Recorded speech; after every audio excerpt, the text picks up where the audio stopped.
Well,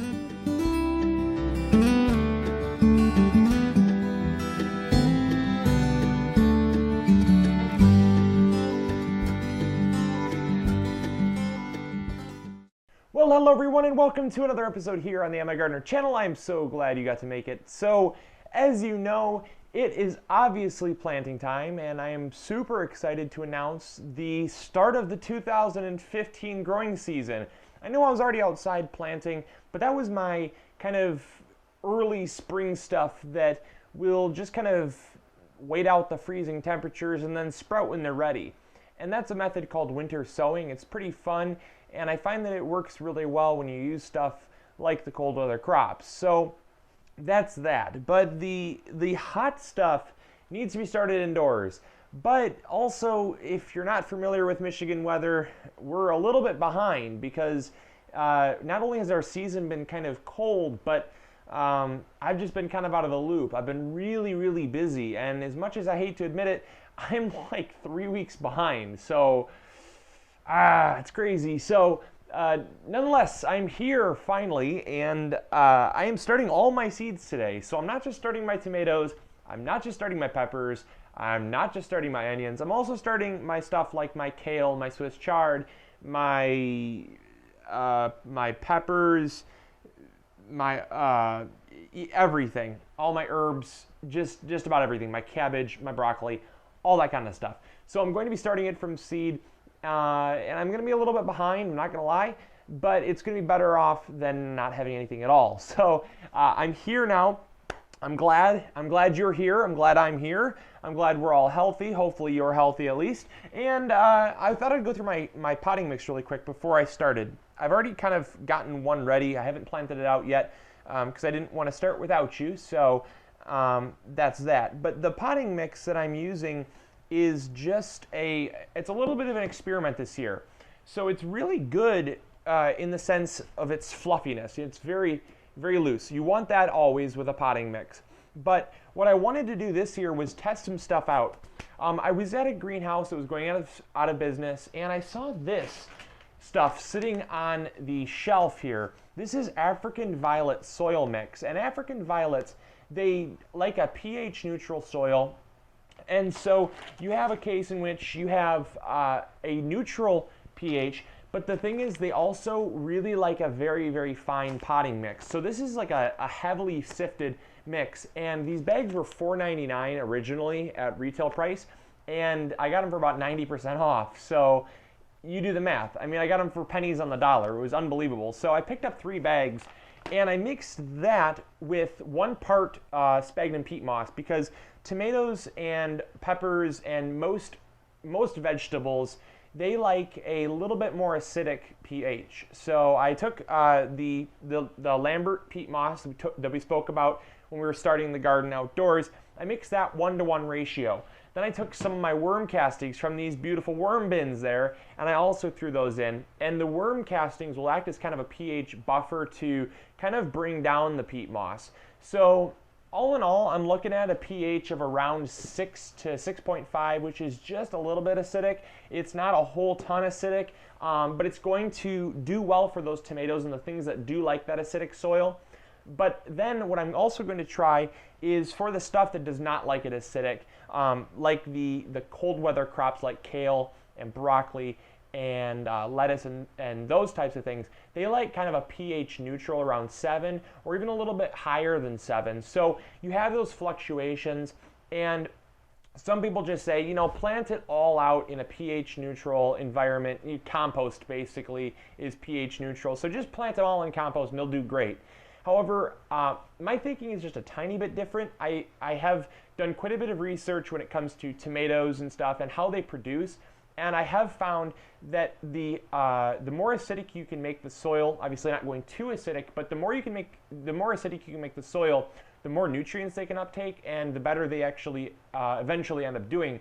So, you know, I like run big or going home, so I'm kind of making my mix depending on what I'm planting. You don't have to do that. If you're planting, I would suggest just starting with an average potting mix or whatever you like using and it works for you. Just do that. I like to do things a little a little bit more specific because I like to have the best results and give them the best chance at doing well for me. So when it comes to the cold weather crops and stuff that like it pH neutral, I'm just going to give them just this and some worm castings. I'm going to see how that works because the African violet mix is really fine, and the finer the mix, the better. And so you can go with a potting mix, but I find sometimes there's little chunks in there, and I didn't want to sift it out. I didn't have time to sift it out. So I went with this African violet mix because they run it through a really fine mesh, and so it's almost fluffy. And that's kind of what you look for, because when they're seedlings, you want the roots just to go straight down. You don't want them messing around with having to go around big pieces of bark or twigs or anything like that. And you just won't find that in the African violet mix. So that's kind of my thinking. I wanted to see how it would work as a seed starting mix, and I'll definitely bring you all along for it. So let's get started here. So we're just going to start it off here. And we got the Paul Robson. Now I like to plant a lot of different. I like to plant a lot of different varieties. So whereas people typically they just stick with the ones that they know grow best, what I like to do is I really like to plant stuff that pushes my knowledge of the varieties that I'm growing. So I like to try exotics. I like to try things that are maybe from different countries. I know my friends over in the UK, you guys love the Paul Robson. You guys have been begging me to try that. So I'm going to give that a shot this year.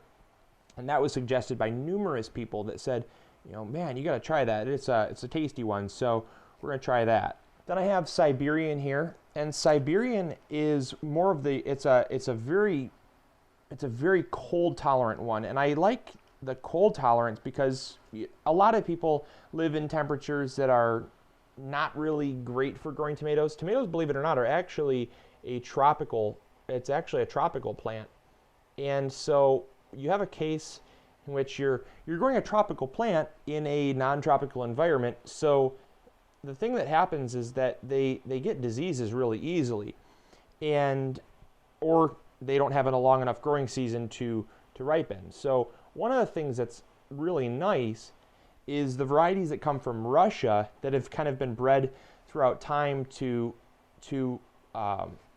be early maturing and also be very cold tolerant. Those are things that I really look for in a tomato, because I find that if I can grow them and I have really good success, I can also talk highly of them to people. And so part of growing these varieties is being able to learn how they grow so that I can advise people that might live in my climate, hey, try that variety if you're having a hard time growing other varieties. So there's a lot of reasons, but that's just a few of them. Now this next one here, this Costoluto Fiorentino, anyone from Italy, you can correct me in the comments box below. I probably butchered the pronunciation, but I'm not Italian, so forgive me. This one is a really popular one for the Italians, and I don't know why, but you guys really love this one. And you might. I don't know why you guys like this one, but tell me if you know in the comments box below why you like this one, if you have grown this one before, or if you've had a family member grow this and you're native to Italy.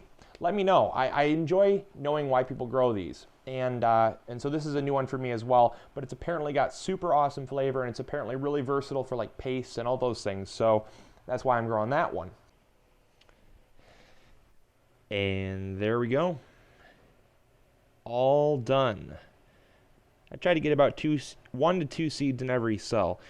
Sometimes I only had enough for 1 seed.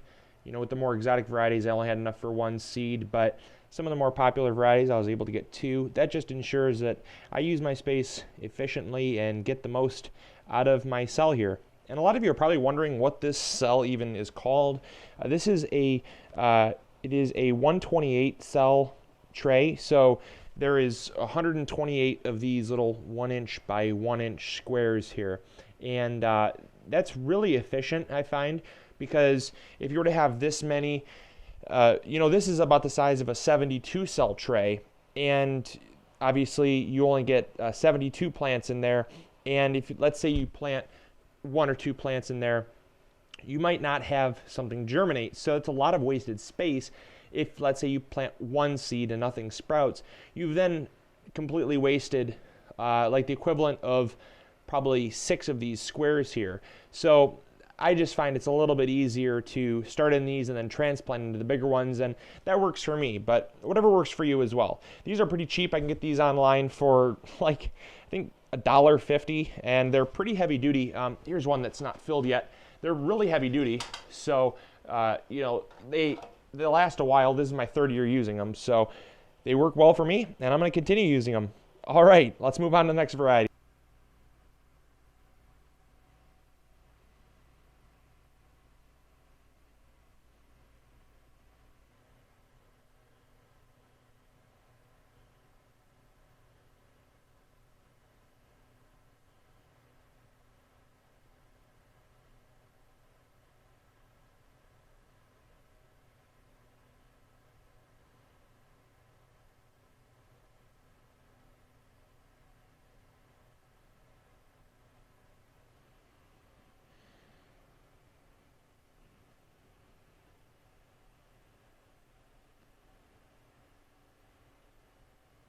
So there we go, we are all planted up, and I'm so glad you got to come along with me. It seems like every single year we plant too many plants, but then of course, isn't that why we're gardeners? We plant too many plants, we buy too many seeds, and that's just what makes a gardener a gardener. And I'm really glad that I got to plant this many seeds, because I realized as I was planting that I made a huge error. So not only did I plant too many seeds, the cells that I thought were 180 cells or 188 cells or whatever, I remultiplied, thought, that doesn't really seem right. It doesn't seem like I did the math correct. And usually I don't do the math correct, because that's not my high point in life. I was never really good at math. And then I thought to myself, I said, there's definitely more than 180 cells here.